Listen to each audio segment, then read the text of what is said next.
রাত 2টা। ফাহিম গভীর ঘুমে ছিল। হঠাৎ পাশের ঘর থেকে শিশুর কান্নার আওয়াজ এলো। সে প্রথমে ভাবল স্বপ্ন দেখছে, কিন্তু কান্নাটা আরও জোরে হতে লাগল। ফাহিম চোখ কচলাতে কচলাতে উঠে বসল। সে বলল, বাড়িতে তো কোনো শিশু নেই, তাহলে আওয়াজটা কার? সে ভয় পেয়ে ধীরে ধীরে পাশের ঘরের দরজার সামনে দাঁড়াল। ভেতর থেকে কান্নার আওয়াজ এখন ফিসফিসে হাসিতে বদলে গেছে। দরজা খুলে তাকাতেই দেখল ঘর ফাঁকা। শুধু জানালার পাশে একটা পুরনো পুতুল পড়ে আছে, মুখটা নিচের দিকে। ফাহিম কাঁপা হাতে পুতুলটা তুললে। ঠিক তখনই কান্নার আওয়াজ বন্ধ হয়ে গেল। চারদিক নিস্তব্ধ। বুক ধড়ফড় করছে। পেছন ফিরে দরজা বন্ধ করতে যাবে, ঠিক তখনই ফিসফিসে একটা গলা কানে এলো।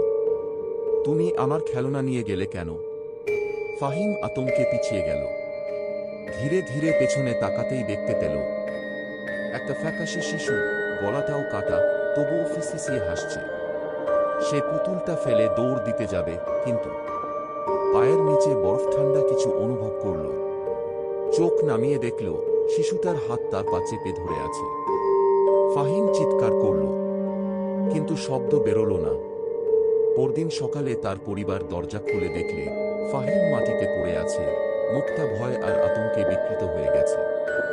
আর তার হাতের মধ্যে সেই পুরনো পুতুলটা শক্ত করে ধরা। কেউ বুঝতে পারছে না যে ফাহিমের কি হলো।